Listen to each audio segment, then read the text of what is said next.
Alright, so you're here watching this video because you want to find out exactly why Santa just must exist. And he must. I know some of you might be thinking, Santa Claus is just a myth, made up by mums and dads everywhere. It's like the ultimate carrot and stick, right? Wrong. Santa does exist, and in this video I'm going to prove it. So click that like button right now, subscribe and ding that bell because it's all coming up right after this.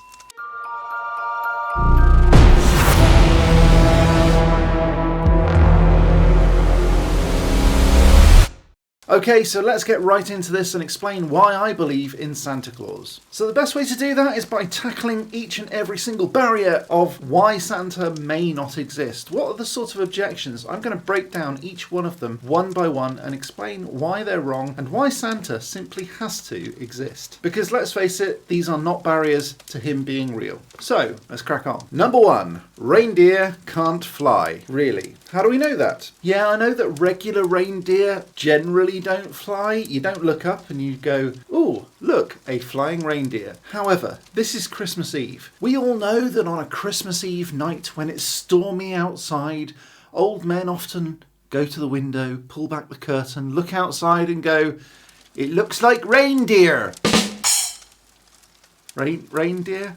Now, if old men can see reindeer flying through the night sky on Christmas Eve, perhaps they are real after all. And yes, obviously I am joking, but there are some real reasons as to why flying reindeer may not be so crazy after all, how reindeer can be in different places at the same time, and the same goes for Santa or Father Christmas too. And so I'm going to get to that in just a second to explain that there are some real reasons why flying reindeer might exist. And I'll explain that just a little bit later, but before I do that, I'd like to take a couple of seconds, literally, to explain that there is a Kickstarter. There's some details down in the description, so go and check it out. I'm writing a magical cocktail book where the cocktails fizz, burn, smoke, change colour, glow, bubble, burn. I said burn.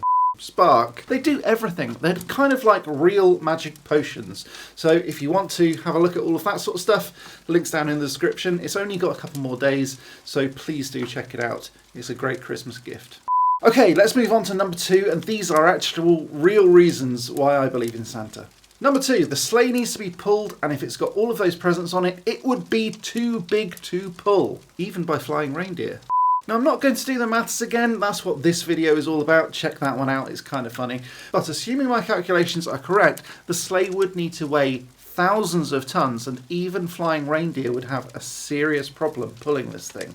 So it would need a bit of propulsion. Are there any propulsion systems that would be able to move that sort of thing quick enough? Well, interestingly, yes there is. Now this is a pretty good objection to the whole Santa being real thing, but there's one very specific thing that everyone seems to be forgetting, and that's all the calories in the Christmas food. The snacks, the drinks, the sweets, the cookies, the milk, even brandy, cheeky, that get left for Santa on Christmas Eve. And I'll get to that a little bit later on in the video. Number three, time dilation. Now Santa only has about 36 hours of Christmas Eve, provided that he goes with the rotation of the Earth, which would seem logical.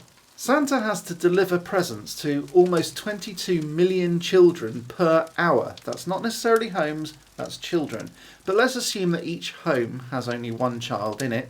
That's an awful lot of distance that he's got to travel on the night before Christmas Day. That's around 365,000 children per minute, or about 6,100 per second. So that'll be pretty quick. So yeah, we have a genuine problem here. Until we realise that Santa's never actually seen, is he? And this is the key. So for anyone who understands quantum physics and science in general, particularly Schrödinger's cat and Heisenberg's uncertainty principle, you might start to have a bit of a clue as to how Santa would do it. So quantum events and quantum objects can exist in multiple places at the same time until they're observed, which then collapses the wave function, and they only then become fixed in one reality at any one time. If they're not observed, they can be anywhere at any time, and everywhere at any time. And what that means is that if Santa can arrive in different realities completely unobserved and do his thing, he'd have plenty of time on Christmas Eve because he could be everywhere all at the same time. So it's only when they're observed that the wave function actually collapses and the single event is locked in place, in a single place in time and space. Perhaps that's how Santa gets around all of these places so fast. There's actually no need for time dilation because Santa is a quantum object. Simple. And yes, the science does support all of this, by the way, and no, I'm not joking. Number 4, motoring on through these right now, Santa needs to have far too much energy to move that sleigh. We kind of mentioned it before. All we need, though, is a digestion engine attached to the sleigh so that we can convert all of the mince pies and cookies and milk and brandy or whatever into energy. The calories in one mince pie, and this is going to scare everybody probably, is around 450 kilocalories, which is nuts. But that's about 1.883 kilojoules. So a fuel tank capacity of a 747 jumbo jet is around 63,700 gallons, roughly, and it can fly about 9,500 miles. So stick with me on the maths, I'll do it for you. It can fly at around 550 miles per hour, so that's around 15,300 kilometres if it's travelling at 550 miles an hour. You can check the maths, but I'm right. 1 gallon of aircraft fuel has about 146.5 million joules of energy. So to fly a plane for 16 hours at 550 miles per hour, it'd need around 166 mince pies for every gallon. Now obviously we're not accounting for efficiencies here, so that's about 10.5 million pies. Assuming around even 1/4 of households leave anything out for Santa at all, he'd have tons of energy to do this. There are over 526 million Christian kids under the age of 14 in the world who celebrate Christmas on December the 25th. Now let's be honest, I know Hindu and atheist children who also celebrate Christmas. Even my own kids, I wouldn't exactly call them God-fearing Christians, but let's only include those that I've already mentioned and not all of the atheists, Wiccan, Hindu, Muslim children who celebrate Christmas, because a lot of them will. But we're going to do it for the sake of this calculation with that previous number.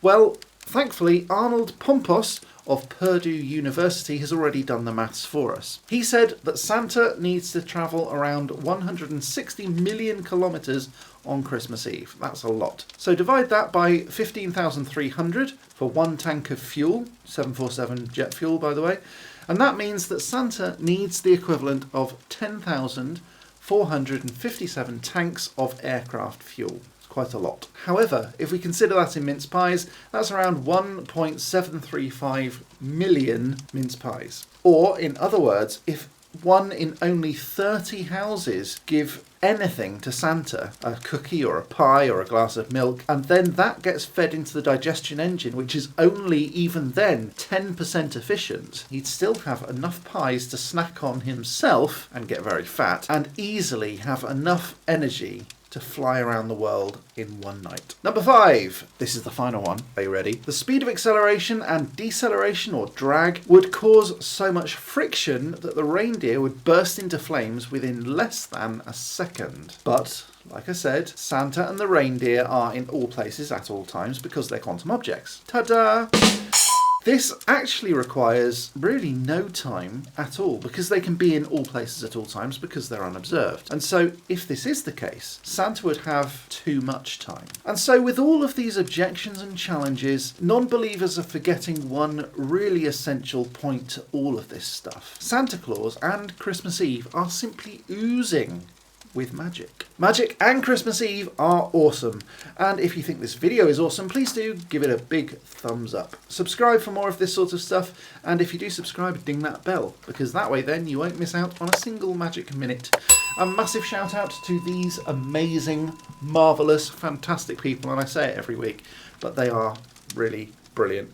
They're my members and patrons from Patreon and YouTube, and they're a massive help in making this sort of video possible. If you want to join this band of exceptional, wonderful human beings, head on down to the link in the description where you can join from only £1.99 per month, and you get cool benefits and all that sort of jazz. Plus, I'd love you forever. Remember to check out my Kickstarter, link again down in the description. I'll be back next time with some more magical awesomeness, but until next time, Merry Christmas, and, as always, Very magical. Magic and Christmas Eve are meh.